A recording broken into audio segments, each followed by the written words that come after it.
Amis d'électronique, bonjour. Comme je l'indiquais rapidement dans ma précédente vidéo, un internaute m'a très gentiment fait parvenir un colis surprise, un petit peu dans la lignée de ce que les anglo-saxons appellent les mailbags, ou en français on appelle ça pourquoi pas les colis de fans. L'idée c'est quoi? C'est de me faire parvenir des composants un petit peu exotiques, des cartes, des systèmes, des choses comme ça, dans l'idée justement de les présenter, sachant que c'est un petit peu, on va dire, pour la culture générale électronique. Ou comme je l'ai montré dans ma précédente vidéo, de servir de support, de sujet pour une vidéo plus spécialisée. Et donc, je vous propose de découvrir avec moi un petit peu ce qu'il y avait dans ce petit colis. Regardons cela. Il y avait tout un lot ici d'afficheurs.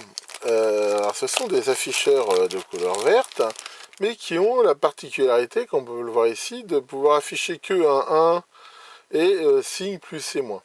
Ce genre d'afficheurs, généralement, on le mettait avec souvent des voltmètres, des choses comme ça, souvent ce qu'on appelle des 2000 points, qui en fait donc peuvent afficher de 0 à 1999.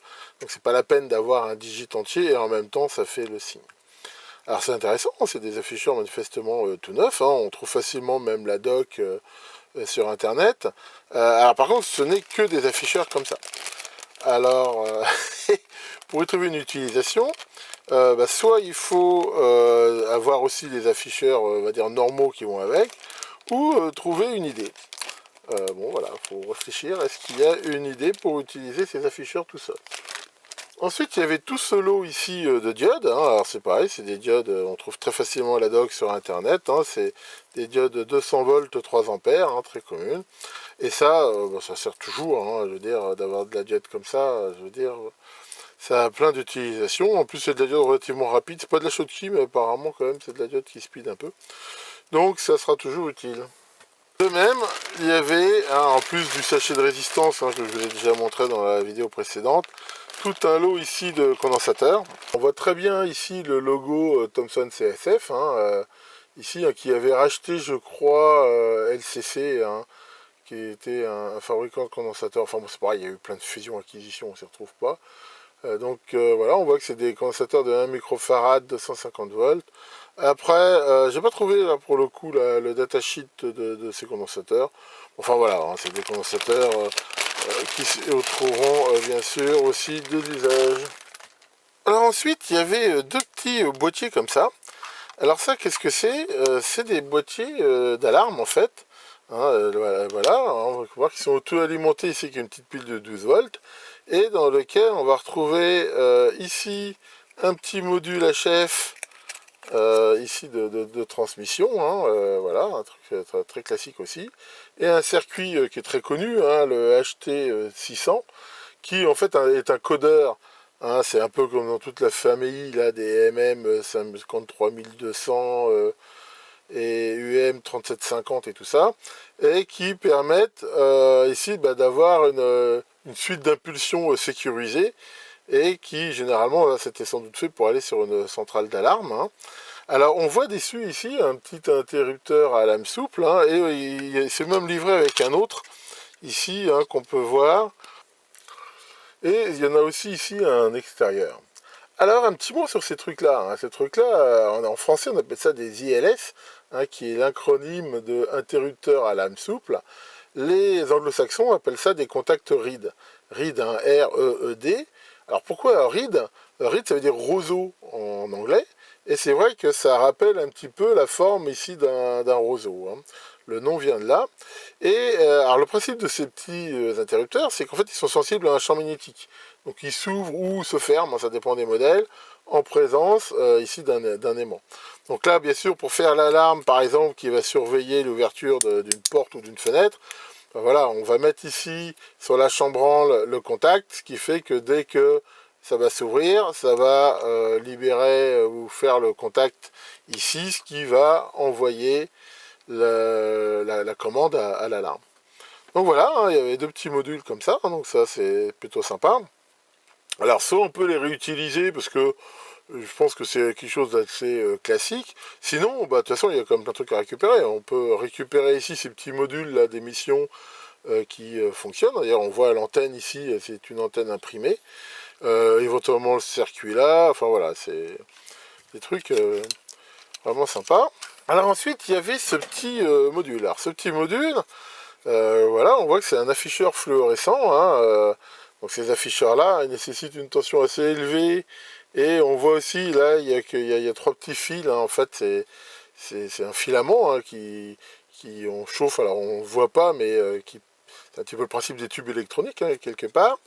Et alors ce petit module, a priori, comme ça, je serais tenté de dire que c'était une horloge, dans la mesure où on retrouve ici un quartz, c'est balèze, ici un petit condensateur. Alors voilà, d'où ça vient, j'en sais rien. Alors ce qui est sûr, malheureusement, c'est que c'est pas utilisable.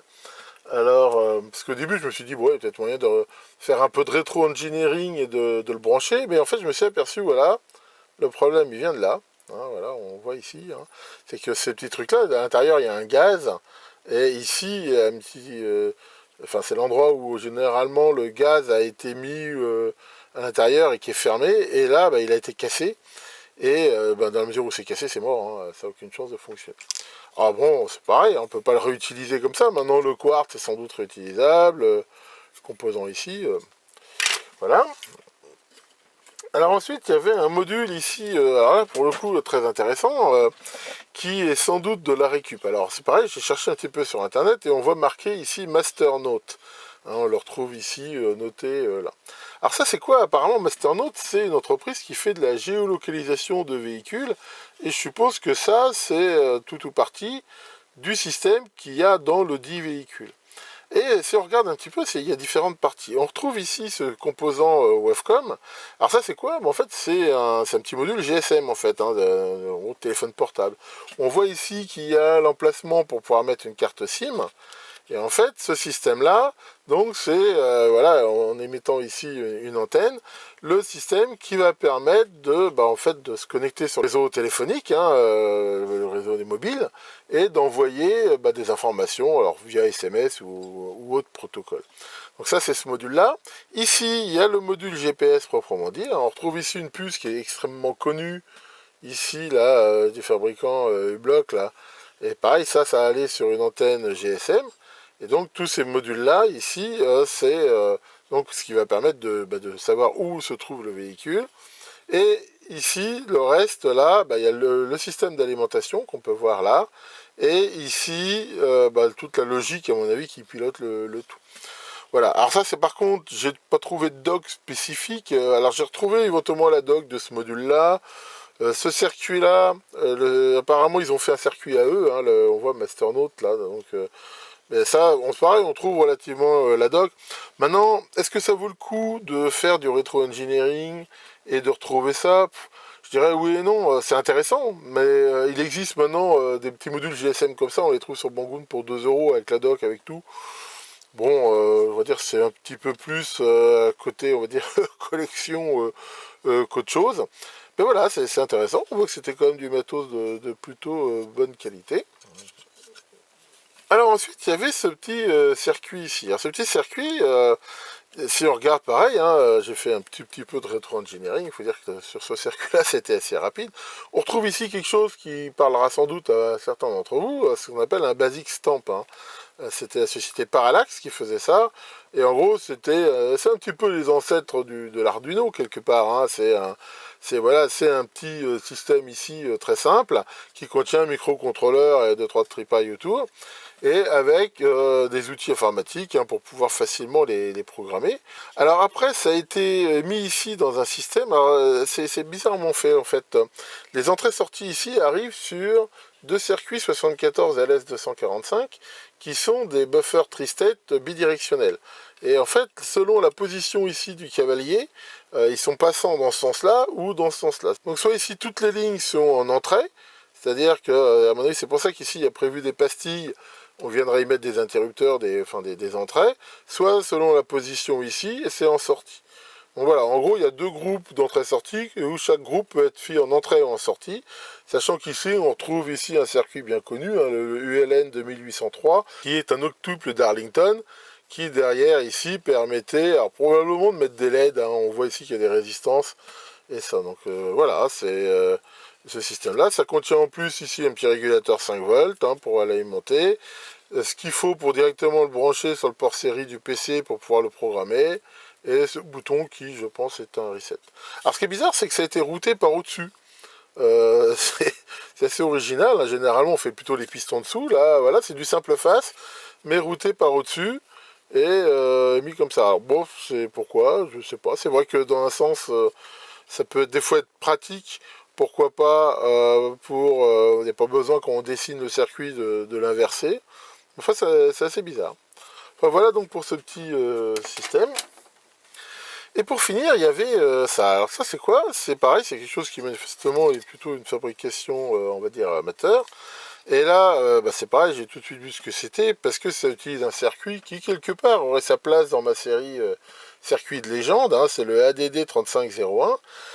C'est un circuit qui est on va dire, qui contient tout ce qu'il faut pour pouvoir faire un voltmètre numérique de 2000 points de bonne qualité. Hein. On en connaît d'autres des circuits comme ça. Il y a aussi le fameux ICL, c'est quelque chose là d'Intersil. Hein, avec ça, voilà, on peut faire n'importe quel, ici, on va dire, voltmètre digital. Enfin, derrière, on peut mesurer des tensions, mais aussi, pourquoi pas, des températures, des choses comme ça. Donc là, il est monté dans une configuration qui est assez proche de ce qui est conseillé au niveau du datasheet. Hein, voilà, ici il y a un régulateur donc pour l'alimenter en 5 volts. On retrouve ici la référence de tension, un LM136 qui donne une référence très stable. Et ici les entrées. Alors ce système-là, il permet de mesurer des tensions positives ou négatives. Alors négatives par contre que si l'alimentation est flottante par rapport à la mesure. C'est-à-dire que s'il n'y a pas d'isolation galvanique entre l'alimentation et la mesure, on ne peut mesurer que des tensions positives. Et alors en même temps, ces circuits-là, ils sont très intéressants parce que ils utilisent des principes de conversion qui sont assez proches de ce qu'on appelle le double rampe, qui permettent en fait de s'affranchir de la précision de l'horloge. Hein. Je ferai peut-être un jour une vidéo là-dessus. Il y a plusieurs façons de faire de la conversion analogique digitale, mais le système qu'on appelle simple rampe impose d'avoir et une fréquence très précise et une référence de tension très précise. Ce système-là, hein, c'est pareil, je ne vais pas rentrer dans le détail, mais il convertit un petit peu la tension d'entrée en duty cycle, et le duty cycle, en fait, il est indépendant de la fréquence de l'oscillateur, ce qui permet de ne pas avoir besoin d'avoir des quartz ou des composants très très précis. En gros, la précision de ce truc-là dépend de l'étalonnage, et après, pour qu'il reste stable dans le temps, et ben, de la stabilité de la référence de tension, et le LM136 est pas mal. Par contre, ça aurait même pu être amélioré, parce que le LM136, on peut assez facilement le compenser en température en rajoutant 2 diodes, ce qui n'a pas été fait ici, et voilà. Donc il fonctionne, hein, voilà, si on le branche, ici, voilà, avec une tension de... Apparemment c'est un régulateur 5 volts qu'il y a ici en entrée, donc il faut mettre 5 volts plus au moins 3 volts, hein, on va dire à partir de 9, 10 volts ça ira très bien. Donc ici on a le plus et la masse, voilà, et voilà, je sais pas si on voit, ici on voit bien que il fonctionne très bien, sachant que bah là il compte dans le vide, donc il a tendance à avoir une tension. Si on court-circuite ici les entrées, je pense qu'il reviendra ici à 0. Voilà, comme on peut le voir ici. Bon, c'est vrai qu'on ne voit pas très bien ici, ou alors il faudrait que je coupe la lumière. Voilà, ici, voilà, on voit que ça fonctionne très bien. Donc ces circuits-là, en fait, hein, c'est des circuits, moi j'en ai utilisé pas mal hein, dans ma vie de ce genre de truc. Ça fait des bons petits voltmètres hein, qui derrière peuvent être utilisés à toutes les sauces. Voilà, j'espère que cette petite présentation vous aura intéressé. Maurice, qu'est-ce qu'il y a? Maurice, tu as une idée d'utilisation pour les petits afficheurs, là? C'est quoi ton idée? Vas-y, dis-moi. Oh! Eh ben, là, tu me mets sur le cul. Hein, d'habitude, ça vole pas haut, mais là, t'as une super idée. Eh ben, tiens, bah, ça sera peut-être un sujet d'une prochaine vidéo. C'est incroyable, ça. Ce qui se bonifie avec le temps, comme le bon vin. Faut croire.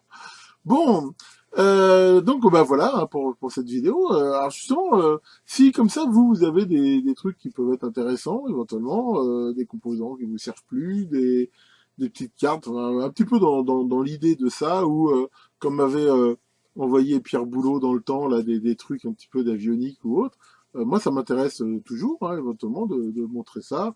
En même temps, si vous en faites rien, c'est vrai que bah, moi je fais pas mal d'échanges avec des gens de composants. Hein. D'abord parce que j'aime bien ici avoir aussi de la diversité, mais aussi parce que bah, ça peut aussi dépanner. C'est sûr que j'utiliserai jamais tous ces condensateurs-là. Par contre, ça m'arrive souvent d'en donner pour dépanner ou pour des jeunes qui veulent faire des expériences, des trucs comme ça. Enfin donc voilà, donc si ça, éventuellement ça vous intéresse, bah, contactez-moi. Hein, le mail c'est info@sirop.org. C'est très facile à faire. Voilà, et bah alors j'avance bien, enfin j'avance bien. J'avance ma CNC laser, là j'ai presque fini tout le système de fixation du laser sur la CNC, il me reste le boîtier et je vous montrerai tout ça. Je vous souhaite à tous un excellent dimanche et vous dis à très bientôt pour de nouvelles vidéos.